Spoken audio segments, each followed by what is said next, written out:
అలసిన వానికి ఊరడించు మాటలు. సహోదరుడు భక్తి సింగ్ గారి పరిచర్య నుండి సేకరించిన అనుదిన ధ్యానములు. నవంబర్ 21. కదలని వారును ప్రభువు కార్యాభివృద్ధియందు ఎప్పటికీ ఆసక్తులనై ఉండుడి. 1 కొరింథీ 15:58. పునరుద్ధానమైన 8 దినముల తరువాత ప్రభు అయిన యేసు తోమాకు ప్రత్యక్షమయ్యెను. ప్రభువు మొదట శిష్యులకు ప్రత్యక్షమైనప్పుడు తోమా వారితో లేడు. వారు ప్రభువును చూడగానే అతనితో, మేము ప్రభువును చూసితిమని చెప్పాను. తోమా అవిశ్వాసంతో, నేను ఆయన చేతులలో మేకుల గుర్తును చూచి నా వ్రేలు ఆ మేకుల గుర్తులో పెట్టి నా చెయ్యి ఆయన ప్రక్కలో ఉంచితేనే గాని నమ్మనని వారితో చెప్పెను. అందువలననే తోమా కొరకు ప్రభువు మరలా ప్రత్యక్షమాయెను. ఆయన శిష్యులు మరలా లోపల ఉన్నప్పుడు తోమా వారితో కూడా ఉండెను. తర్వాత తోమాను చూచి, నీ వ్రేలు ఇటు చాచి నా చేతులు చూడుము, నీ చెయ్యి చాచి నా ప్రక్కలో ఉంచి అవిశ్వాసివి కాక విశ్వాసివై ఉండుమనెను. ఆ మాటలకు తోమా ఆశ్చర్యముతో, నా ప్రభువా నా దేవా అని ప్రత్యుత్తరమిచ్చెను. యేసు తోమాతో, నీవు నన్ను చూచి నమ్మితివి, చూడక నమ్మిన వారు ధన్యులు అనెను. కాబట్టి మనము ఆయన పునరుద్ధాన శక్తిని, ఆయన వాక్యమును చిన్న బిడ్డ వంటి విశ్వాసముతో నమ్మినప్పుడే పొందగలమని చూస్తున్నాం.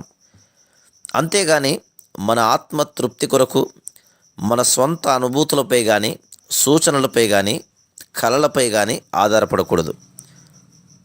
చాలామంది విశ్వాసులు దేవుని శక్తిని పొందుటకు ఆధ్యాత్మిక వృద్ధికి సూచనలపై ఆధారపడుదురు. ఫలితముగా వారు ఆత్మీయముగా గొడ్డుబారిపోదురు. మనము సరళమైన విశ్వాసమును అభ్యసించుట ద్వారా ఆయన వాగ్దానములను స్వతంత్రించుకొనుటలోను, ప్రతి విషయములోనూ ప్రశ్నించకుండా విధేయత చూపడం ద్వారా, వాక్య పఠనము ద్వారా ఆయన శక్తిని అనుభవించు ఆధిక్యతను పొందుదుము. పిమ్మట మన ప్రభు ఆరోహణము కాకముందు బేతనియలోని తన శిష్యులకు ప్రత్యక్షమయ్యెను. లూకాసు వార్త 24:50. ఆయన వారికి, మీరు సర్వలోకమునకు వెళ్ళి సర్వ సృష్టికి సువార్తను ప్రకటించుడి అని చెప్పాను. అప్పుడు వారి కన్నులకు కనబడకుండా ఒక మేఘము ఆయనను కొనిపోయాను. ఆయన వెళ్ళుచుండగా వారు ఆకాశం వైపు చూచుచుండిరి.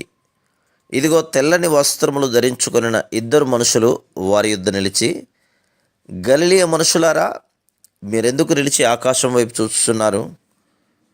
మీ యొద్ద నుండి పరలోకమునకు చేర్చుకొనబడిన ఈ యేసే ఏ రీతిగా పరలోకమునకు వెళ్ళటం మీరు చూస్తురో ఆ రీతిగానే ఆయన తిరిగి వచ్చునని వారితో చెప్పిరి.